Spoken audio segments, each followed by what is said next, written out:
시편 86편 1절부터 17절입니다.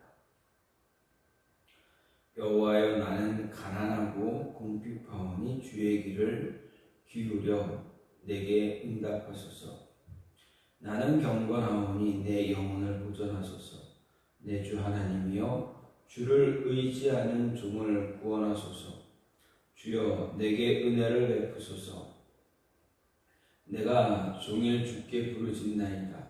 주여, 내 영혼이 주를 우러러 보오니 주여, 내 영혼을 기쁘게 하소서. 주는 선하사 사죄하기를 즐거워하시며 주께 부르짖는 자에게 인자하심이 후하심이니이다. 여호와여, 나의 기도에 귀를 기울이시고 내가 간구하는 소리를 들으소서. 나의 환난 날에 내가 주께 부르짖으리니 주께서 내게 응답하시리이다. 주여, 신들 중에 주와 같은 자 없사오며 주의 행하심과 같은 일도 없나이다. 주여, 주께서 지으신 모든 민족이 와서 주의 앞에 경배하며 주의 이름에 영광을 돌리리이다. 무릇 주는 위대하사 기이한 일들을 행하시오니 주만이 하나님이시니이다. 여호와여, 주의 도를 내게 가르치소서. 내가 주의 진리에 행하오리니 일심으로 주의 이름을 경외하게 하소서. 주 나의 하나님이여, 내가 전심으로 주를 찬송하고 영원토록 주의 이름에 영광을 돌리오리니 이는 내게 향하신 주의 인자하심이 크사 내 영혼을 깊은 수월에서 건지셨음이니이다. 하나님이여, 교만한 자들이 일어나 나를 치고 포악한 자의 무리가 내 영혼을 찾아싸우며 자기 앞에 주를 두지 아니하였나이다. 그러나 주여, 주는 긍휼히 여기시며 은혜를 베푸시며 노하기를 더디하시며 인자와 진실이 풍성하신 하나님이시오니 내게로 돌이키사 내게 은혜를 베푸소서. 주의 종에게 힘을 주시고 주의 여종의 아들을 구원하소서. 은총의 표적을 내게 보이소서. 그러면 나를 미워하는 그들이 보고 부끄러워하오리니 여호와여, 주는 나를 돕고 위로하시는 이신이이다. 아멘. 오늘 말씀 시편 86편 1절부터 17절 말씀입니다. 오늘 말씀은 시편 3권에 나타나는 유일한 다윗의 시입니다. 또 이 다윗의 시로서 이제 교만한 원수들로부터 핍박당하고 있는 다윗 자신의 괴롭고 답답한 심정을 하나님께 고백하면서 도움과 구원을 간곡히 호소하는 그러한 시입니다. 이 시가 어떤 배경을 가지고 있는지 알 수는 없지만 전체적인 면에서 고백되는 곤고함과 절박함에 비추어 볼 때 대적이 다윗의 목숨을 노리는 그러한 절체절명의 위기 상황이다라는 것을 볼 수가 있습니다. 이런 모습을 보면서 오늘 말씀을 좀 내용을 살펴보면 1절부터 7절은 절박한 위기 상황에 처한 다윗이 하나님을 향해서 자신의 간구를 들으심으로 악인들의 위협으로부터 자신의 생명을 보존해 주기를 호소하는 그러한 내용입니다. 그리고 8절부터 13절은 온 세상을 주관하시며 경건한 자에게 은혜를 베푸시는 하나님의 주권에 대해서 확신하면서 고백하는 내용이고 14절부터 17절은 하나님을 향해서 다윗 자신을 긍휼히 여기고 은혜를 베풀어 달라, 그래서 그 베푸심으로 인해서 교만한 자의 위협으로부터 자신을 구원해 달라, 이렇게 간구하는 고백의 내용입니다. 이런 다윗의 고백의 내용을 보면서 오늘 말씀을 조금 생각해 보면 먼저 신앙의 기초는 하나님에 대한 확신이다라는 것입니다. 하나님을 향한 확신이 우리 신앙의 기초다라는 있다라는 것입니다. 5절 말씀을 보면 주는 선하사 사죄하기를 즐거워하시며 주께 부르짖는 자에게 인자하심이 후하심이니이다. 이렇게 다윗은 말합니다. 이 5절의 고백은 다윗이 1절부터 4절에서 하나님께 호소하게 된 근거가 되는 그러한 말씀입니다. 이 말씀, 5절 말씀을 과거 개역 성경으로 보게 되면 주께서는 선하시기 때문에 사유하시기를 즐기시는 것처럼 묘사하고 있으나 원문을 보게 되면 선하심, 사유하기를 즐거워하시, 부르짖는 자에게 인자함이 후하심이 각각 다윗이 하나님께 호소하게 된 근거로 등장하고 있습니다. 근데 여기서 특별히 하나님의 선하심이 첫 번째로 등장하고 있다라는 것을 생각해 볼 필요가 있습니다.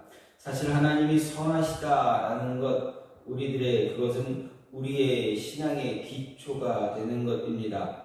하나님이 선하지 않다면 우리는 하나님을 믿을 수가 없습니다. 하나님이 선하시기 때문에 우리가 하나님을 신뢰할 수 있고 또 하나님께 우리의 소원을 아뢰 수가 있는 것입니다. 만약 하나님이 전능하시되 선하지 않으시다면 그분은 우리를 지배하는 그런 폭군이 될 수는 있어도 우리의 믿음의 대상은 될 수 없기 때문에 그렇습니다. 우리는 하나님을 의지할 수 없고 하나님에게 무엇을 구할 수도 없게 됩니다. 그렇기 때문에 사단은 우리들로 하여금 하나님의 선하심에 대해 의심하게 이렇게 자꾸 우리 마음을 흔들어 놓고 있습니다. 이런 일은 우리 세상이 창조된 이후 인류가 타락하기 전 에덴 동산에서부터 시작되어 왔다라는 것을 볼 수가 있습니다. 에덴 동산에서 사단이 하와를 유혹할 때 사용한 방법이 무엇입니까? 하나님의 선하심을 의심하게 했던 것입니다. 사단은 하와에게 하나님께서 선과 악을 알게 하는 나무의 실과를 먹지 못하게 하신 것은 그것을 먹으면 인간이 우리 하나님과 같이 될 것이다 라고 이렇게 이유를 덧붙였습니다. 결국 어떻게 됩니까? 하와는 하나님의 선하심에 대해서 의심하게 되었고 하나님과 같이 되고 싶은 그러한 탐욕이 생겨서 결국에 먹지 말아야 할 선악을 알게 하는 나무의 실과를 따먹게 되었습니다. 그리고 자신만 먹은 것이 아니라 자신의 남편 아담에게도 주어서 먹게 했습니다. 성경에는 나오지 않지만 하와는 아마도 아담에게 선악과를 줄 때 사단이 그의 자신에게 한 말을 이야기함으로 아담으로 하여금 자신과 똑같이 하나님의 선하심에 대해서 의심하는 마음을 갖게 했을 수도 있다라고 생각할 수가 있습니다. 결국 어떻게 됐습니까? 인간으로 하여금 하나님의 선하심을 의심하게 함으로 인해서 타락하게 하고자 한 사단의 전략은 성공을 거두게 되었습니다. 이런 사실이 보여주듯이 하나님의 선하심을 의심하게 될 때에 우리의 믿음은 흔들리게 됩니다. 이것은 거꾸로 생각해보면 하나님의 선하심에 대한 확신이야말로 하나님을 향한 신앙, 믿음의 기초다라는 것을 분명하게 보여주는 그러한 모습입니다. 그렇습니다. 우리에게 하나님의 선하심에 대한 확신만 있다면 어떠한 열악한 상황에서도 그 믿음이 흔들리지 않게 됩니다. 사단은 지금도 우리에게 하나님의 선하심에 대한 의심을 심어줌으로 인해서 우리로 하여금 믿음의 길에서 떠나게 만들고 있습니다. 종종 어려운 일을 만나거나 하나님의 기도 응답이 지체되게 되면 하나님의 선하심을 의심하는 마음이 생기는 것을 볼 수가 있습니다. 이것은 우리를 믿음의 길에서 멀어지게 하려는 사단의 그러한 계략, 역사라 할 수가 있습니다. 따라서 하나님의 선하심을 의심하는 마음이 생기게 된다면 단호하게 물리칠 수 있어야 합니다. 하나님의 선하심을 의심하는 마음이 우리의 마음을 지배하게 된다면 우리는 믿음의 신앙의 실패자가 되어질 수밖에 없습니다. 따라서 하나님의 선하심에 대한 확신, 이 확신이 우리의 신앙의 기초가 되어진다라는 것 잊지 말고 늘 기억함으로 하나님의 선하심을 굳게 붙들 수 있어야 하는 것입니다.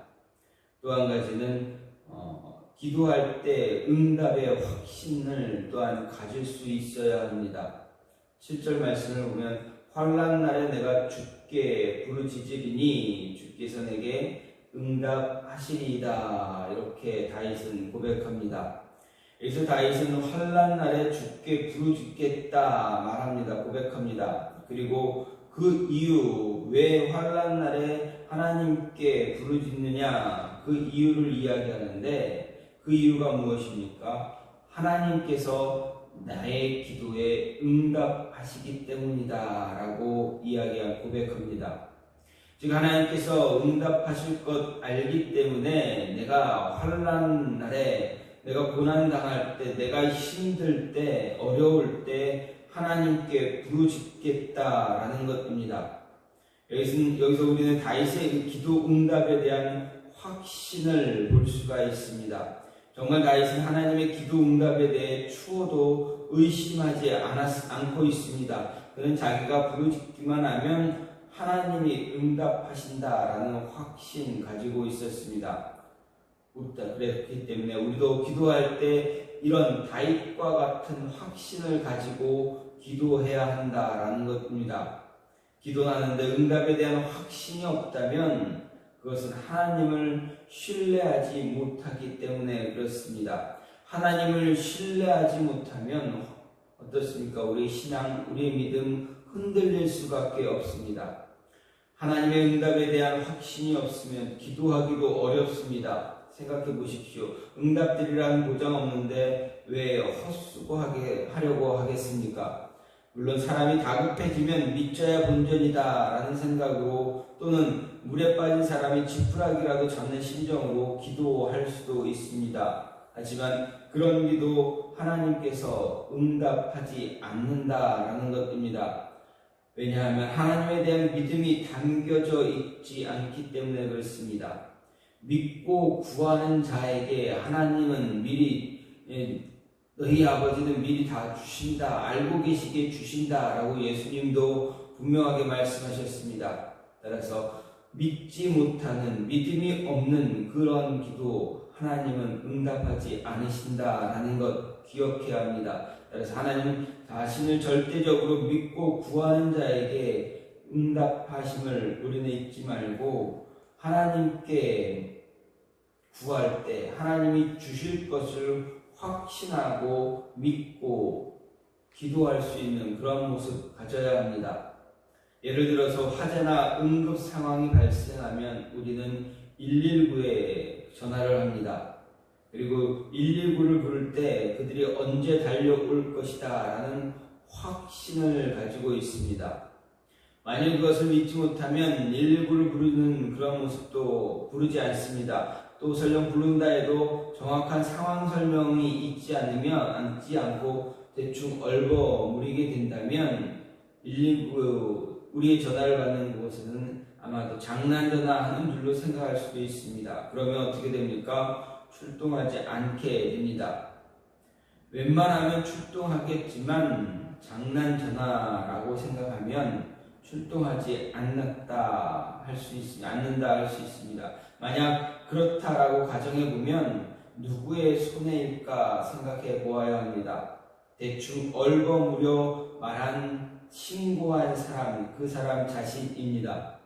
그렇기에 상황을 정확하게 설명할 수 있어야 합니다. 마찬가지로 하나님께 기도할 때 하나님께 부르짖기만 하면 하나님이 응답하실 것이다 라는 분명한 확신 가지고 정확하게 내 상황, 하나님에 대해 하나님께 온전하게 바르게 부르짖어야 하는 것입니다.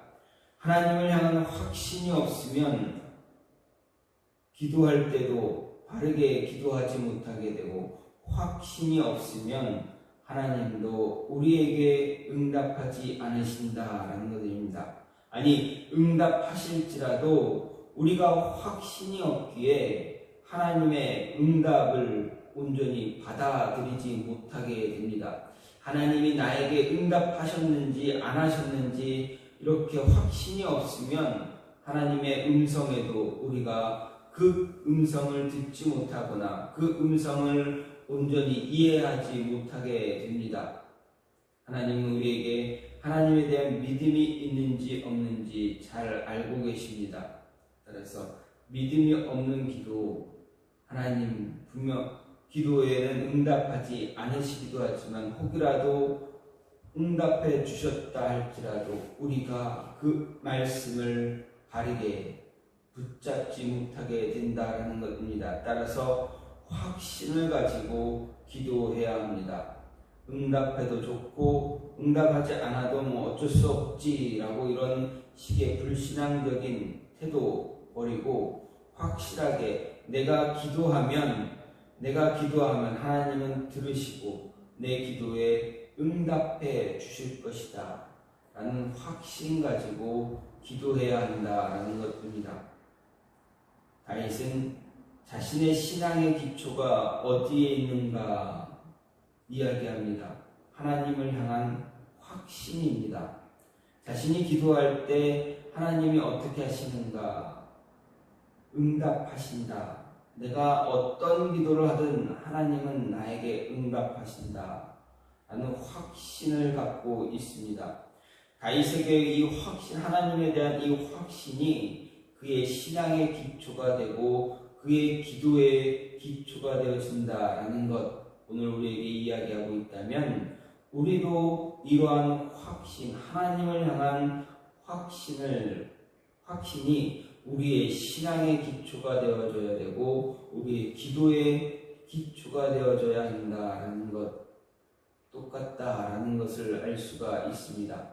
다윗이나 우리나 똑같은 이 모습 붙잡고 이 모습을 갖고 있다면 하나님을 향한 확신 가지고 우리의 믿음, 우리의 기도가 이어져야 되어진다는 것입니다. 의심하거나 응답하시면 좋고 아니면 말고 이런 어리석은 모습 갖지 말고 확실하게 나에게 응답하신다 확신을 가지고 기도할 수 있는 모습이 우리에게 필요하다라고 다윗은 고백하고 가르쳐 주고 있습니다. 확신이 있는 믿음과 확신이 있는 기도의 모습을 갖고 하나님의 많은 크신 은혜와 축복을 누릴 수 있는 저와 여러분이 되기를 간절히 소망합니다. 이 시간 같이 기도하기로 원하는 것은 하나님, 내 믿음에, 내 신앙에, 내 기도에 확신